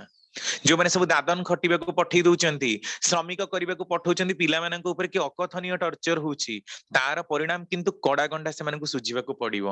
ଯେତେ ଜନ୍ମ ପାଇଲେ ବି ସେମାନଙ୍କର ପାପ କ୍ଷୟ ହବ ନାହିଁ, ବହୁତ କଠୋରରୁ କଠୋର ଶାସ୍ତି ସେମାନଙ୍କୁ ଭୋଗ କରିବାକୁ ପଡିବ ବିଧିର ବିଧାନ ଅନୁସାରେ। ତେଣୁ ଯୋଉମାନେ ଏତେ କ୍ରୂର, କଠୋର ଆଉ ନିର୍ମମ ଭାବରେ ହିଁ ଶାସନ କରିପାରୁଛନ୍ତି, ସେମାନଙ୍କ ଭିତରେ କି ଯେ ନଷ୍ଟ ପ୍ରବଣତା ରହିଛି, କି ମାନସିକ ବିକୃତି ରହିଛି, ତାହା ସ୍ପଷ୍ଟ ଅନୁମେୟ। ତେଣୁ ପିଲାଟି ଯେତେବେଳେ ମିଛ କହିବା ଆରମ୍ଭ କଲା, କେହି ସେତେବେଳେ କେବେ ବିଚାର କରୁନାହାନ୍ତି କାହିଁକି କହିଲା, ଆଉ ସେ କାହିଁକିଟା ଯେମିତି ନ କହିବ ସେ ଦିଗରେ ନଜର ରଖିବା ଦରକାର। ଅଯଥା ଭାବରେ ଶାସନ ପ୍ରବଣ ହେଲେ ପିଲାର ଅନ୍ୟାୟକୁ ସହ୍ୟ କରିବାର କ୍ଷମତାଟା ବଢିଯାଏ, ଆଉ ପର ସମୟରେ ସେ ଗାଲୁଆ ହେଇଯାଏ, ଶୁଣେ ନା କଥା, ପ୍ୟାକିଡର୍ମ ବୋଲି ଆମେ ଇଂଲିଶରେ କହୁ, ଗୋଧି ଚମଡା, ଥିକ୍ ସ୍କିନ୍ଡ, ଗାଲୁଆ, ସେଥିରେ ମଣିଷ ନଷ୍ଟ ପ୍ରାପ୍ତ ହୁଏ। ତାପରେ ଯେତେବେଳେ ସପ୍ତମ ମାନେ ଅଷ୍ଟମ ନବମ ମାନେ ସେତେବେଳେ ତାକୁ କେତେ 11-12 ବର୍ଷ, ମାନେ 12-13 ବର୍ଷ ବୟସ ହଉଥିବ, ଏଇଭଳି ଭାବରେ ତ ବୟସ ଗଡି ଚାଲେ। 12 ରୁ 13 ବର୍ଷ ବୟସ ଯେତେବେଳେ ପିଲାକୁ ପ୍ରାପ୍ତ ହୁଏ, ସେତେବେଳେ ତା ମୁଣ୍ଡ ଭିତରେ ହରମୋନର କ୍ଷରଣ ହୁଏ। ଏଭଳି ହରମୋନ ସବୁ କ୍ଷରଣ ହୁଏ ଯାହାକି ତାକୁ ବ୍ୟତିବ୍ୟସ୍ତ କରି ପକାଏ, ଯାହାକି ତାକୁ ଚଞ୍ଚଳ କରି ପକାଏ। ସେ ବୁଝିପାରେ ନା ସେ କଣ କରିବ, ତାର ମାନସିକ ସ୍ଥିରତା ରୁହେ ନା, ସେତେବେଳେ ଭଏସ ଚେଞ୍ଜ ହୁଏ, ତାକୁ ଲୋକମାନେ ଇଭ୍ ଟିଜିଂ କରନ୍ତି। ଇଭ୍ ଟିଜିଂ ମାନେ କଣ? ବିଭିନ୍ନ କଥା ଦେଖେଇ ଅଟ୍ଟହାସ୍ୟ କରିବା, ମେଣ୍ଟାଲି ହାରାସ କରିବା। ଇଭିନ୍ ଇଫ୍ ଅନେକ ଲୋକ ଯୌନଗତ ଭାବରେ ମଧ୍ୟ ମୋଲେଷ୍ଟ ହୁଅନ୍ତି, ମୋଲେଷ୍ଟେସନ ବହୁତ ସିନିୟର ପିପୁଲଙ୍କ ଦ୍ଵାରା। ଏଥିରୁ ମଧ୍ୟ ପିଲାମାନଙ୍କୁ ବାପା ମାଙ୍କର ଦାୟିତ୍ୱ ନିଜକୁ ବଞ୍ଚେଇକି ରଖିବା, କାରଣ ଘର ପରିବାରର ବି କୌଣସି ଦୌରାତ୍ମ୍ୟ ପିଲାମାନେ ବାକି ଛାଡନ୍ତିନି। ପାରିବାରିକ ଜୀବନ ପଡିଛି, ପରିବାର ଜୀବନ କେମିତି ଗଠିତ ହୁଏ, ପରିବାର ଜଣେ ଲୋକକୁ ନେଇକି ହେଇନି, ପରିବାର ସମସ୍ତଙ୍କୁ ନେଇ ହେଇଛି। ତେଣୁ ସିନିୟର ଲୋକମାନଙ୍କ ଠାରୁ, କାହାର ବଡ ବାପା ପୁଅ ଭାଇ ଥିବେ, କାହାର ଆଉ ପିସା ଥିବେ, ଏମିତି ଯୋଉମାନେ ସମବୟସ୍କ, ସେମାନଙ୍କ ଦ୍ଵାରା ବି ପିଲାମାନେ ଟର୍ଚର ହୁଅନ୍ତି। ଅନେକ ସମୟରେ ବହୁତ ଅଶ୍ଳୀଳ ଇଙ୍ଗିତ ମଧ୍ୟ ଦେଖିବେ ବଡ ଗୁରୁଜନ ମାନେ ଦିଅନ୍ତି, ପାଖ ପରିବେଶର ଲୋକମାନେ ମଧ୍ୟ ଦିଅନ୍ତି। ସେମାନେ କିନ୍ତୁ ଜାଣିପାରନ୍ତିନି ଯେ ଏଇ ଅଶ୍ଳୀଳ ଇଙ୍ଗିତ ପିଲା ଉପରେ କେତେ ପ୍ରଭାବ ପକାଏ, କାରଣ ସେଇଟା ଗ୍ରୋନ୍ ଅପ୍ ଷ୍ଟେଜ, ସେଇଟା ମେଣ୍ଟାଲି ମ୍ୟାଚିଓର ହବାର ଷ୍ଟେଜ। ସେଇ ସମୟରେ ହିଁ ବ୍ରେନର ଗ୍ରୋଥ ହରମୋନ ଗୁଡାକ ବହୁ ଭାବରେ ହିଁ କ୍ଷରଣ ହୁଏ, ଯୋଉଟା କି ପିଲାର ମାନସିକତା ଉପରେ ଗଭୀର ପ୍ରଭାବ ପକାଏ, କିନ୍ତୁ ତାକୁ କେହି ବୁଝନ୍ତିନି। ସ୍କୁଲରେ ମଧ୍ୟ ତଦ୍ରୁପ ଅବସ୍ଥା, ନବମ ଦଶମ ପଢୁଥିଲା ବେଳେ। ତେଣୁ ଆଜିକାଲି ବହିରେ ସେ ଶିକ୍ଷା ଗୁଡାକ ଇଣ୍ଟ୍ରୋଡ୍ୟୁସ କରାହଉଛି, କିନ୍ତୁ ଇଣ୍ଟ୍ରୋଡ୍ୟୁସ କଲେ କଣ ହବ? ଯୋଉମାନେ ମାନେ ସାର୍ ଆଉ ମ୍ୟାଡାମ ତାଙ୍କୁ ପଢଉଛନ୍ତି, ସେମାନେ ସେତିକି ଏଜୁକେଟେଡ ହବା ଦରକାର ନା। ପାଠ ପଢିଲେ କେହି ମାନେ ଏଜୁକେଟେଡ ହୁଏନି, ପାଠ ପଢିଲେ ଲିଟରେଟ ହୁଏ। ସେଥିପାଇଁ ଠାକୁର ତାଙ୍କ ପାଇଁ ଶବ୍ଦ ପ୍ରୟୋଗ କଲେ ସୋ କଲ୍ଡ ଲିଟରେଟ। ଆଉ ଗୋଟେ ଶବ୍ଦ ପ୍ରୟୋଗ କଲେ ଅକ୍ଷର ଅନ୍ୱିତ, ଲିଟରେଟ ନଟ ଏଜୁକେଟେଡ। ଏଜୁକେଟେଡ ମାନେ ଶିକ୍ଷିତ, ପାଠ ପଢିଲେ କେହି ଶିକ୍ଷିତ ବା ଜ୍ଞାନୀ ହୁଏ ନା, ଜ୍ଞାନ ମଣିଷର ଜନ୍ମଜାତ। ତେଣୁ ଭାଗବତର ଗୋଟେ କଥା, ମୁଜାକୁ ହୁଅଇ ସଦୟ ଜ୍ଞାନତା ହୃଦରୁ ଉଦୟ। सीए जहां सदय हुअନ୍ତି तार हृदय ही ज्ञान बाहरे। पाठ पढ़िले केही ज्ञानी हुएनी, डिग्री धरिले केही ज्ञानी हुए ना। ज्ञानी हवा ପାଇଁ ମଣିଷର ଜନ୍ମଜାତ ଇନଷ୍ଟିଙ୍କ୍ଟ ସେଇ ପ୍ରକାରର ହେଇଥିବା ଦରକାର, ତାର ସହଜାତ ସଂସ୍କାର ସେତିକି ଉନ୍ନତ ହେଇଥିବା ଦରକାର, ତାହେଲେ ହିଁ ପ୍ରକୃତ ଜ୍ଞାନ ଜାଗିବ। ତେଣୁ ସ୍କୁଲରେ ବା କଲେଜରେ ନୂଆ ନୂଆ ପାଦ ଦଉଥିବା ଅବସ୍ଥାରେ ବହୁ ଭାବରେ ହିଁ ମାନସିକ ବିଚଳତା ଆସେ। ମଣିଷ ଚିହ୍ନି ପାରେ ନା, ମାନେ ପିଲା ଜାଣି ପାରେ ନା ଠିକ ରେ କୋଉଟା କହିବ। ଏମିତି ହରମୋନ ଚେଞ୍ଜ ହଉଛି, ପିଲାମାନେ ଏମିତି କମେଣ୍ଟ କରୁଛନ୍ତି, ବଡ ଲୋକମାନେ ଏ ପ୍ରକାର କ୍ରିଟିସିଜିମ କରୁଛନ୍ତି, ଘରେ ମଧ୍ୟ ସେ କଥା କହିପାରେ ନା। କାହିଁକି? କାରଣ ଘରେ ସେ କାହା ସାଙ୍ଗରେ ଏତେ ମିଶିନି, ଏତେ ଭଲ ପାଇବା ତାକୁ କେବେ କେହି ଦେଇ ହିଁ ପାରିନାହାନ୍ତି। ସେ ସାଙ୍ଗମାନଙ୍କ ପାଖରେ କୁହେ, କିନ୍ତୁ ସାଙ୍ଗମାନେ କଣ କରିବେ? କାରଣ ସାଙ୍ଗମାନେ ତାର ବି ତ ସମବୟସ୍କ ନା, ସେମାନେ ବି ତ ସେଇ ପରିସ୍ଥିତିରେ ହିଁ ଯାଉଛନ୍ତି। ତେଣୁ ସେମାନେ ସେଇଟାକୁ କାଜୁଆଲ କରିଦିଅନ୍ତି, କିନ୍ତୁ ତାହା କାଜୁଆଲିଟିର କଥା ନୁହେଁ, ତାହା ଫର୍ମାଲିଟିର କଥା ନୁହେଁ, ତାହା ଗୁରୁତ୍ୱପୂର୍ଣ୍ଣ ସମସ୍ୟାର ବିଷୟ। ଯୋଉ ପିଲାଟିର ମସ୍ତିଷ୍କ ସୁନ୍ଦର ଭାବରେ ଗଠନ ହେଇଛି ତାର କଥା କିଛି ନିଆରା, କିନ୍ତୁ ଯୋଉ ପିଲାମାନେ ଆଜି ବିଭ୍ରାନ୍ତିର ପଥରେ ଯାଉଛନ୍ତି, ସ୍କୁଲରେ ବିଡି ସିଗାରେଟ ଟାଣିବାର ଅଭ୍ୟାସ ହେଇଛନ୍ତି, ନିଶାସକ୍ତ ହେଇଛନ୍ତି, ବାପା ମାଙ୍କଠୁ ଚୋରେଇ ନବାକୁ ଚାହୁଁଛନ୍ତି, ବିଭିନ୍ନ ଗେମ୍ ଖେଳିବା ପାଇଁ ମୋବାଇଲ ଆକାଉଣ୍ଟରୁ 96,000 ଟଙ୍କା ହ୍ୟାକ୍ କରିଦେଇ ପାରୁଛନ୍ତି, ଏକଥା ତାଙ୍କ ବାପା ମା ଜାଣି ପାରୁନାହାନ୍ତି। କାହିଁକି? ଏଥିପାଇଁ କି କାରଣ ସେମାନେ କେବେ କ୍ଲୋଜଲି ଆସୋସିଏଟ ନୁହନ୍ତି। They people are not closely related to her parents or his parent, ଯାହା ବି ଆପଣ କହିପାରିବେ, ସେମାନେ କେବେ ବି ନୁହନ୍ତି। ସେଇଥିପାଇଁ ତ ତାଙ୍କ ଆଗରେ ସେ ମନର ବ୍ୟବସ୍ଥାଟାକୁ ସେମାନେ ସମ୍ପୂର୍ଣ୍ଣ ରୂପରେ ବ୍ୟକ୍ତ କରିପାରୁନାହାନ୍ତି। ଖାଲି ପଢ ପଢ ଆଉ ପଢ। ଆରେ ପାଠ ପଢିଲେ ଯଦି କେହି ଜ୍ଞାନୀ ହୁଅନ୍ତା, ତାହେଲେ ତ ଜଗତରେ ଏତେ ସବୁ ଶିକ୍ଷିତ ବେକାରୀ କାହିଁକି ଥାନ୍ତେ? ସେ ସନ୍ଥ କବିଙ୍କର କଥା ଭଳି, ଯଦି ଗଙ୍ଗା ନଦୀରେ ନିତ୍ୟ ସ୍ନାନ କଲେ ମଣିଷ ପୁଣ୍ୟବାନ ହେଇଯାଆନ୍ତା, ତାହେଲେ ଗଙ୍ଗା ନଦୀରେ ଯୋଉ ଜଳଚର ଜୀବମାନେ ଅଛନ୍ତି ସେମାନେ ତ ସବୁଠାରୁ ହିଁ ପୁଣ୍ୟବାନ ହେଇଥାନ୍ତେ। ଯଦି ଫଳ ଖାଇଲେ ସାତ୍ବିକ ଭାବନା ଆସନ୍ତା, ମଣିଷ ସିଦ୍ଧକାମୀ ହୁଅନ୍ତା, ତାହେଲେ ବାଦୁଡି ଶୁଆ ଏମାନେ ତ ପ୍ରତିଦିନ ହିଁ ଫଳ ଖାଆନ୍ତି, ତାହେଲେ ଏମାନେ ତ ସବୁଠାରୁ ପୁଣ୍ୟାତ୍ମା ହେଇଥାନ୍ତେ। କୋଉଠିକି ଗଲେ କେହି ପୁଣ୍ୟାତ୍ମା ହୁଏ ନା। ମଣିଷର ମାନସିକତା, ତାର ସ୍ଥିତି, ତାର ଭାବନା, ପ୍ରତ୍ୟେକଟି ଜିନିଷଟା ହିଁ ବିଚାର କରେ ଯେ ସେ କଣ। ତେଣୁ ପାରିବାରିକ ଶିକ୍ଷାଟା ଯଦି ତଳିତଳାନ୍ତ ହୁଏ, ପାରିବାରିକ ଶିକ୍ଷା ଯଦି ଭ୍ରଷ୍ଟ ହୁଏ, କେହି ପରସ୍ପରକୁ ଭଲରେ ବ୍ୟବହାର କରିପାରନ୍ତି ନାହିଁ, ସେଇଠି ହିଁ ଆସେ ଦାମ୍ପତ୍ୟ ଜୀବନରେ ଅସଙ୍ଗତି। ଆମେ ଜାଣିପାରୁନା ଯେ କିଭଳି ଭାବରେ ଆମ ମାନଙ୍କର ସୁସ୍ଥ ମାନସିକତା ବିକୃତିରେ ରୂପାନ୍ତରିତ ହୁଏ। ସେଇଥିପାଇଁ ହିଁ ଠାକୁର ସେ କଥାଟା କହିଲେ ଯେ ପ୍ରସବ କରିଲେ ହୁଏ ନା ମାତା, ଜନ୍ମ କରିଲେ କେହି ମା ହୁଏ ନା। ସନ୍ଧିଶ୍ଚା ସହ ବୁଦ୍ଧିମତୀ ଦକ୍ଷ ନିପୁଣା ହବାକୁ ହୁଏ ବୋଲି ଠାକୁରଙ୍କର କଥା। ସନ୍ଧିଶ୍ଚା ବି ରଖିବା ଦରକାର, ଦକ୍ଷ ହବା ଦରକାର, ନିପୁଣା ହବା ଦରକାର, ତାହେଲେ ଯାଇକି ପିଲାକୁ ଗଢା ଯାଇ ପାରିବ। କାରଣ ଶିଶୁର ଯୋଉ ମାନସିକତା, ଚାଇଲ୍ଡ ସାଇକୋଲୋଜି ଏତେ ଭାବରେ ହିଁ ମଣିଷ ପାଖରେ ପ୍ରଭାବ ପକାଏ, ତା କହି ସରା ଯାଇ ପାରେ ନାହିଁ। ଆହୁରି ବି ଗୋଟେ କଥା ନଜର ରଖିବା ଦରକାର, ପ୍ରତ୍ୟେକଟି ଲୋକ ଏକା ପ୍ରକାରର ନୁହନ୍ତି। ଆଉ ଗୋଟେ ଠାକୁର ଉଦାହରଣ ଦେଇ କହୁଛନ୍ତି, ଆମେ ସମସ୍ତେ ବିଶ୍ୱବିଜୟୀ ହିଟଲରଙ୍କର କଥା ଜାଣୁ, କେତେ ପ୍ରଭାବଶାଳୀ, କେଡେ ବଡ ଲୋକ, ପୁରା ସାରା ପୃଥିବୀ ଯାହାଙ୍କୁ ଡରୁଥିଲା। ତାଙ୍କ ବାପା ସାଇବେରିଆର ବରଫାବୃତ ଅଞ୍ଚଳରେ ତାଙ୍କର ମାଆକୁ ଏତେ ମାରନ୍ତି, ବରଫ ଉପରେ ଘଣ୍ଟା ଘଣ୍ଟା ତାଙ୍କୁ ବସେଇ ଦିଅନ୍ତି। ଠାକୁର ନିଜେ ଆଲୋଚନା ପ୍ରସଙ୍ଗ 22 ଖଣ୍ଡରେ ଆଲୋଚନା କରି କହୁଛନ୍ତି। ଏହା ଦେଖି କିନ୍ତୁ ହିଟଲରର ମନ ତାଙ୍କ ମାଙ୍କୁ ବହୁତ ହି ବ୍ୟାକୁଳିତ ହେଇଯାଏ। ମାକୁ ସେ ଖୁବ ହିଁ ଭଲ ପାଉଥିଲା, ମା ପ୍ରତି ଟାଣ ଥିବା ଯୋଗୁଁ ହିଁ ତ ସେ ଏତେ ବଡ ହେଇଥିଲା। କିନ୍ତୁ କଣ ହବ, ଜୀବନରେ ଆଦର୍ଶ ନାହାନ୍ତି।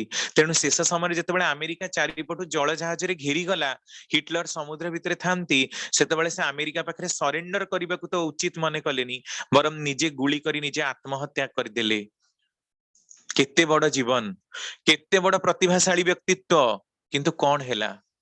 ସେମିତି ଦେଖାଯାଏ ବହୁ ବଡ ବଡ ପ୍ରତିଭାଶାଳୀ ବ୍ୟକ୍ତିତ୍ବ, ବଡ ବଡ ସାଇଣ୍ଟିଷ୍ଟ ହେଇଥିବେ, ବଡ ବଡ ଦାର୍ଶନିକ, ଗବେଷକ, ସାହିତ୍ୟିକ, ସିଙ୍ଗର, କେତେ କଣ ହେଇଥିବେ, ତାପରେ ବି କିନ୍ତୁ ପାରିବାରିକ ଜୀବନ ଦୁଶ୍ଚିନ୍ତାରେ ସେମାନେ ଆତ୍ମହତ୍ୟା ପ୍ରବଣତାରେ ହିଁ ନଷ୍ଟ ହେଇଯାଆନ୍ତି।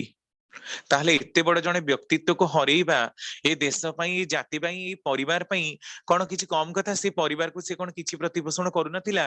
ତାଙ୍କୁ ବଢିବା ପାଇଁ ଟଙ୍କା ଦେଇ ନଥିଲା? ତାଠୁ କିଏ ଭଲ ପାଇବା ପାଉନଥିଲେ? ଯେ ପର୍ଯ୍ୟନ୍ତ ଦେଇ ପାରୁଥିଲେ, ନେଇ ପାରୁଥିଲେ, ସେ ପର୍ଯ୍ୟନ୍ତ ସମସ୍ତେ ଭଲ ହେଇଥିଲେ। ତେଣୁ ଦବା ନବାର ହିସାବଟି ଆଗ ବନ୍ଦ କରିବା ଦରକାର। ପରିବାର ଦବା ନବାର ଭାବ ନୁହେଁ, एमिति भी अनेक परिवार अछि जोठी कि बापा मांको ठाରୁ सुध नियंती, पिलापिली मध्य मांको ठाରୁ से इक्वाल डिमांड करंती, ये भी पुणी परिवार। एमिति जगह को परिवार बोली केबे कुहा जाय परिबो नाही, एहा परिवार नारे लज्जा और कलंक। तेणु जोठी भल पाइबार नाही, श्रद्धार भाव नाही, उन्नत हबार प्रचेष्टा नाही, सेठी पुणी की देश समाज जातिर कथा गढ़िबार कथा आमे कहू। दाम्पत्य जीवन सेठी कौन मधुमय सुखमय छंदमय ना नष्ट प्राप्त, एइटा आमे विचार करिबा दरकार प्रति प्रत्येक जे एठी उपस्थित अछंती। आम मानकर गति कोउ आडे, एमती चाली चाली आमे कोउ रसातल को चली जीवु, कोउठी जाइके आमे पहुंचीबु। तेणु मनीष भितरे शुद्धाचारी हवा, पवित्रतार भावना आसीबा, एटा तार जन्मजातक। मनीष सेतेबेले शुद्ध हुए जेतेबेले ता भितरे शुद्धिकृत भावना आसे। उन्नत संतान को जन्म दिया जाए, तैयारी करा जाए ना। जे उन्नत से ऑलरेडी उन्नत हेकी अछि, तैयारी करी करी काहाकू उन्नत करा ही पारिबो नाही। ठीक सेही भली कथा पारिवारिक शिक्षाटा सबुठु बड़ कथा। मार 9 मासर गर्भचर्या जेतिकी इम्पोर्टेंट, जेतिकी गुरुत्वपूर्ण, तापरे जन्म देई सारला परे पिला को 12 रु 13 वर्ष अप टू 16 इयर्स मध्य बढ़ेबा माँ बापांकर सेतिकी गुरु दायित्व। नहले से जो 12 रु 19 वर्ष बयस रे मनीष क्यारियर गढ़िबार कथा, सेही समय ही से दिग्भ्रांत हेजिवो, से गतिभ्रष्ट हेजिवो। आउ जेते चेष्टा कले भी असत संगरु से फेरी आसी पारिबो नाही। तापरे पुणी आम मानक लोक माने कोन ना ताको बाहागर करदेले से कोडे भलो हेजिवो। अरे जी जन्म जातक भाबरे भ्रष्ट, ताको बाहागर करदेले से केमिति भलो हेजिवो। बरम गोटे क्राइटेरिया ता भितरे सृष्टि हबो जे अयोग्य मानकर विवाह को बंद करदेबा दरकार। दिन थिला गुरुकुल आश्रम रु मनीष योग्य होई फेरुथिला परे ब्रह्मचर्य आश्रम परे तार विवाह होतिला। किंतु आजिर जुग एया हे जाईची जे मनीष केते रोजगार कला परे ताको विवाह करा जाउची। से पछे नष्ट चरित्र हेई थाउ, से भ्रष्ट चरित्र हेई थाउ, तार समाज रे केते ही कलंकित ना डाक थाउ, किंतु प्रतिपत्तिशाली कोटी कोटी टंकार मालिक बिलियनर ट्रिलियनर ताको विवाह दियो। आजिकल लोक ए प्रकार चिंता करिबारे ही अभ्यस्त। तेणु आम मानकर गति आम मानकर चरित्र कोआडे जाउची सेटा आपण माने स्पष्ट बुझी पारथिबे। ए प्रकार काहेकि होउची, कारण परिवार जीवन ने ए प्रकार शिक्षा दिया जाउनी। मु जेतेबेले कॉलेज रे पढुथिली, गला वर्ष जणे झियो को प्रश्न करथिली ना, आम बापा आम केबे कुहंती रोषेई बास करबाकू घर ओळेबाकू, आमे जेतेबेले ए काम करू आम बापा आम ऊपर चिडंती। घरे मेड अछंती, से माने घर ओळेई देबे, रोषेई बास कर देबे। जोटी बापा ए प्रकार कहउछन ता माने से झियो को से माने सेमिति ही घरे विवाह देबे, जोटी सब ट्रिलियनर लोक माने थिबे, चाकर बाकर सब काम करथिबे, से माने जीवन कोन जानिबे। ए जन्मटा से मानकर वृथा हेई जाउनी कि, कारण मनीषर प्रत्येकटी जन्मर उद्देश्य ही होची अनुभूति लाभ करिबा। अनुभूति मनीष सेतेबेले लाभ करिबो जेतेबेले से कर्म प्रवण हबो। मु तो किछि काम करिबिनी, मोर तो नखरु नासिका पर्यंत प्रत्येकटी काम बाहर लोक माने आसी करिबे, ताले मु केमति सिखिबी, काहाटु सिखिबी। परिस्थिति रे पडिले ही तो मनीष सिखिबा ना। कहंतिनी माने जहा बेकरे गंठिली पडिले ही से बुझिबो। बेकरे दायित्व पड़ले मते दायित्व ही तो नाही, किछि बड़न तो नाही, किछि काम तो नाही, मु कोन बुझिबी। ताले से बापा माँ केते दोषी, से माने कोउ चरित्रर अधिकारी आपण चिंता करंतु। किंतु तथाकथित भाबरे भारी भद्र आउ ज्ञानी व्यक्तित्व। सेई झियोटीर नारे आउ गोटे कथा भी सुना गला, से कॉलेज को आसे ना, से बाटरु कुआडे पळिला, ता माँ को ताको आउ जणे मैडम जेतेबेले फोन कले, से ताको मैडम को सहित से माँ तांकर झगड़ा लागिले, कहले कोन हैला, आम झियो कुआडे जाउची हमें जानिचु। Look at the statement of that mother. सबु तो जानिच, तापरे पुणी गतिभ्रष्ट हैला परे काहेकि पुलिस रे जाइके एफआईआर दउच, कोन पई कि सब की कथा। तामाने आमे ही एथुर ब्रह्म पागल बोली जणा पडुची। ता आमे किभଳି भाबरे आम पिला मानकु बढेइबा सेटा आमे ही जाणु। परिवार कोनसी गोटे निसंग शब्द नुहे। परिवार कहिले घर नुहे, घरर सदस्य मानकु नेई परिवार, घरे थिबा सदस्य मानक भितरे थिबा भावकु नेई परिवार, घरे थिबा लोक मानकर भल पाइबार प्रवणता को नेई परिवार। इटा कांथ पत्थर बालीर मूर्ति बा सौध बा अट्टालिका परिवार नुहे, घर परिवार नुहे। परिवार थिबा सदस्य मानक भितरे थिबा भल पाइबा। केही जदि काहाकू भल पाइबेनी, केही काहाकू सम्मान करिवेनी, केही काहाकू श्रद्धा करिवेनी, ताले सेटा भी को परिवार रे गणा हबो। आउ सेठी थिबा व्यक्ति विशेष माने को मानसिकता रे बढी थिबे, से माने को संस्कार नै जन्मी थिबे, एथिरे स्पष्ट अनुमान करी होउची। ତେଣୁ ଆମେ ମାନେ କଣ ହବାକୁ ଚାହୁଁ ତାହା ସମ୍ପୂର୍ଣ୍ଣ ରୂପରେ ଆମ ଉପରେ ହିଁ ନିର୍ଭର କରେ। ଆମ ମାନଙ୍କର ଜୀବନର ଗତିପଥଟା ଯଦି ନଷ୍ଟ ହେଇଯିବ, ଜୀବନରେ କେହି କେନ୍ଦ୍ର ରହିବେନି, କାହାକୁ ପରିପୂରଣ କରିବାର ଅଭିଲିପ୍ସା ଯଦି ଆମ ମାନଙ୍କ ମନରେ ନ ରହିଲା, ତାହେଲେ ଆମେ କେବେ ଆଗକୁ ଯାଇପାରିବା ନାହିଁ। ଜୀବନ ତିଳ ତିଳ କରି ବିଷର୍ଣ୍ଣତାରେ ହିଁ ଗତି କରିବ, କାରଣ ଜୀବନୀୟ ସମୃଦ୍ଧି ନଷ୍ଟ ପ୍ରାପ୍ତ ହବ, କେହି ଆମକୁ ବଞ୍ଚେଇ ପାରିବେ ନାହିଁ। ସୋ କଲ୍ଡ ଲିଟରେଟ ତ ଆମେ ହବୁ ଡିଗ୍ରୀ ଧରି, କିନ୍ତୁ ଶିକ୍ଷିତ କେବେ ହେଇପାରିବୁନି। ଆମର ପ୍ରତିବିମ୍ବର ଛାୟାରେ କେହି ଆମକୁ ଦେଖିବେନି, ଆମକୁ କେହି ଭଲ ପାଇବେନି, ଆମର ନାଁ ଶୁଣିଲେ ହିଁ ସମସ୍ତେ ଛି ଛାକର କରି ଦୁନିଆ ପ୍ରକାର ଟାହି ଟାପରା କରିବେ। କାରଣ ତଥାକଥିତ ବଡ ନାଁରେ ଲୋକ ବାୟାସଡ ହୁଅନ୍ତିନି, ମଣିଷର ଭଲ ପାଇବାରେ ହିଁ ଲୋକ ଆକୃଷ୍ଟ ହେଇ ଆସନ୍ତି। ସେଥିପାଇଁ ଠାକୁର ଯୋଉ କଥାଟା କହିଲେ, name and love can conquer the whole world. ତୁମେ ଏଭଳି ଶକ୍ତି ଲାଭ କରିଥାଅ ଯହିଁରେ ଗ୍ରହ ନକ୍ଷତ୍ର ସୂର୍ଯ୍ୟ ଚନ୍ଦ୍ରକୁ ଟୁକୁଡା ଟୁକୁଡା କରିଦେଇ ପାର, କିନ୍ତୁ ତୁମ ଭିତରେ ଯଦି ଭଲ ପାଇବା ନାହିଁ, ତାହେଲେ ତୁମର କିଛି ହିଁ ନାହିଁ। ମଣିଷର ଆକର୍ଷଣର କେନ୍ଦ୍ର ହଉଛି ତାର ବାକ୍ୟ, ତାର ବ୍ୟବହାର, ତାର ଚରିତ୍ର, ତାର ଆଚରଣ। କିନ୍ତୁ ସେ ଆଚରଣଟା ହିଁ ତାର ଯଦି ନାହିଁ, ତାହେଲେ ତାକୁ କିଏ ଭଲ ପାଇବ, କିଏ ଶ୍ରଦ୍ଧା କରିବ? ତାରି ପିଲାପିଲି ହିଁ ତାକୁ ଆଗରୁ ଏକୁଟିଆ କରିଦେବେ, କାରଣ ସେ ଜାଣୁଛନ୍ତି ଇଏ ଗୋଟେ କଳିହୁଡି ମାଟି, ଏ ବାପାଟି ଗୋଟେ ଅଯୋଗ୍ୟ ବାପଟି। ତେଣୁ ଜନ୍ମ ଦେଇଦେଲେ କେବଳ ସନ୍ତାନ ପାଇଁ କର୍ତ୍ତବ୍ୟ ସରିଯାଏ ନା। ପାରିବାରିକ ଜୀବନରେ ସୁଖ, ସମ୍ପତ୍ତି, ବୃଦ୍ଧି, ପ୍ରତ୍ୟେକଟି ଜିନିଷକୁ ନଜର ରଖିବାକୁ ହେଲେ ଗୋଟିଏ କଥାକୁ ଧ୍ୟାନରେ ରଖିବାକୁ ପଡିବ, ଆମେ ମାନେ ଯାହା କରୁଛୁ ତାହା କଣ ପାଇଁ କରୁଛୁ, କାହିଁକି କରୁଛୁ, କିଭଳି କରୁଛୁ?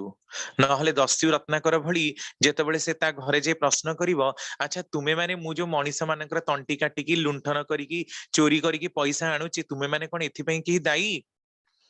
ଘର ପରିବାର ସମସ୍ତେ ମନା କରିବେ, ନା ଆମେ କେହି ଦାୟୀ ନୁହଁ, କାରଣ ଏଇଟା ତୁମର କର୍ତ୍ତବ୍ୟ ଯେ ତୁମେ ଆମ ପରିବାରକୁ ଚଳେଇବ। ଏଭଳି ଭାବରେ କିନ୍ତୁ ପରିବାର ଚଳା ଯାଏ ନା।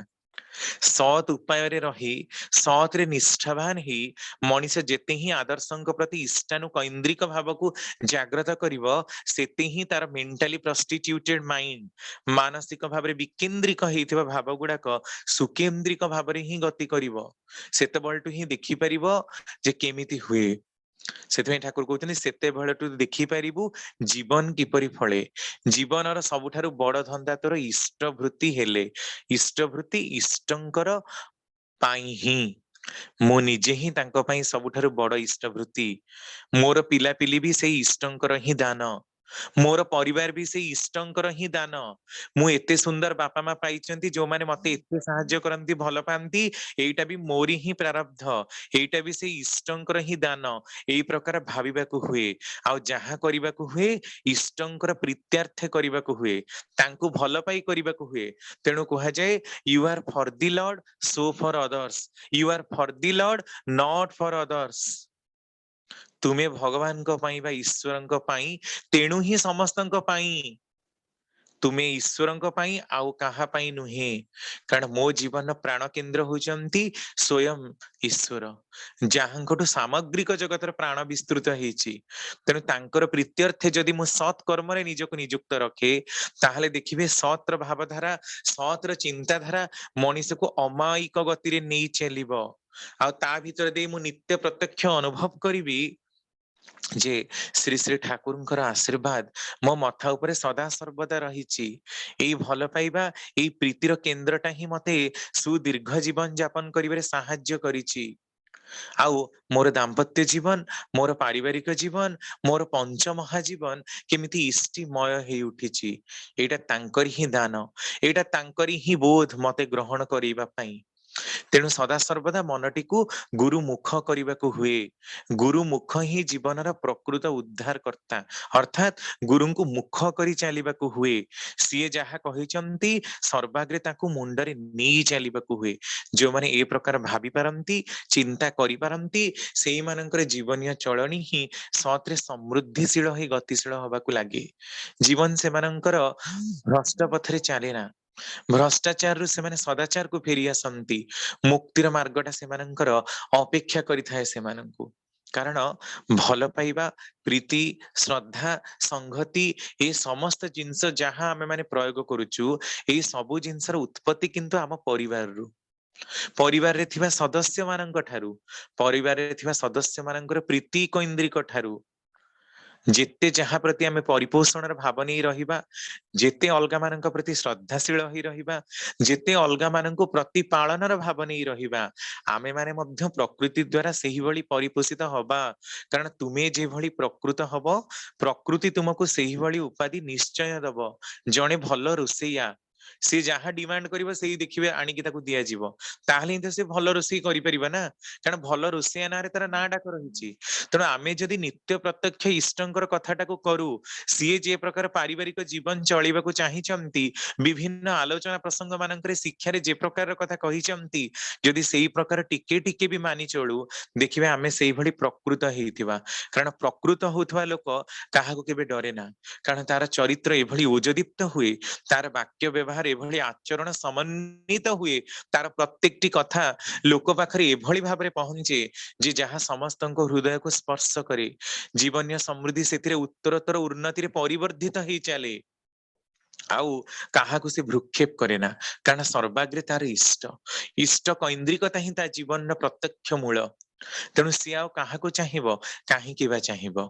तेणु एई जो पारिवारिक जीवन आपण मानकर 7 दिन धरि चलीची, सेई गोटिए कथा ही याको समाप्त करा जाई पारे, ताको एंडिंग करा जाई पारे जे मनीषर परिवार अर्थात परिवेष्टनी जहाकू से बरण करी रहिछि, ताहा सुख समृद्धिर पथरे सेतबेले धावमान हबो जेतबेले इष्टता जीवन सर्वाग्रे केंद्र आ इष्टंकु नेई ही तार परिवार, तार पिलापिली, तार धन संपत्ति, तार प्रत्येकटी काम सेतबेले देखिबे समस्तଙ୍କ भितरे शांति भी बजायमान रहिबो, समस्तଙ୍କ भितरे प्रीति मध्य बजायमान रहिबो। केही काहा ठारु दूरे जिबेनी, केही काहा प्रति विषन्नतार भाव, केही काहा प्रति विद्रुपतार भावकू परिपोषण करिवे नाही। समस्तଙ୍କ भितरे भातृप्रीति, समस्तଙ୍କ भितरे संगति आ मैत्री एका सांगरे ही विद्यमान। कारण एक आदर्श को परिपूर्ण करी ही समस्तଙ୍କର लालनचर्या आ पालनचर्या। तेणु परिवार आम मानक पई केते गुरुत्वपूर्ण एथिरो आपण स्पष्ट अनुमान करि पारुथिबे। आमे माने सेही पथर पथिक हबा उचित, सेही पथर यात्री हबा उचित जो पथरे महापुरुष मानकर पदांक अनुसृत हेछि। आमे माने गोटे छोट बरगछर मंजीटाकू देखू, बरगछर मंजीरी आज बृहत बड़गछ हेछि, किंतु एई मंजीटा जे सेई बरगछ नुहे। जदिओ सेई मंजी भितरे एई बरगछ हबार संभावनाटा थिला, किंतु एई मंजीटा ही सेई बरगछ हेछि, ताहा किंतु ठीक नुहे। एथिपई कि नुहे, कारण से बर मंजीटाकू जेतेबेले आमे पकेइथिलु, सेतेबेले से मंजीटा सेमती हेइ नथिला। तापरे अनेक जलवायुर परिवर्तन हेछि, अनेक प्रकार स्थिति विच्युतिर मध्य आवश्यकता हेछि, अनेक प्रकार सौहार्द्यतार मध्य आवश्यकता रहिछि। तापरे आज सिना ए झांकालिया बरगछटी उपरे एते सब पक्षी माने आश्रय नेइचंती। तेणु पिलापिली मध्य सबुबेले जे ठीक परिस्थिति रे गति करिवे ता नुही। तेणु आम मानकर पारिवारिक शिक्षाटा दाम्पत्य जीवन में प्रणयर भित्तिटाकू एते सुदृढ़ करबाकू हुए, एते मजबूत करबाकू हुए, जहिरे सीए मध्य गोटे झांकालिया बरगछ ही बाहरिबो आ ता पाखरे अनेक लोक आसे आश्रित हेबे। ताहले ही जे पारिवारिक जीवन आ दाम्पत्य जीवन सार्थकता ही लाभ करि परिबो। जय गुरु। समय को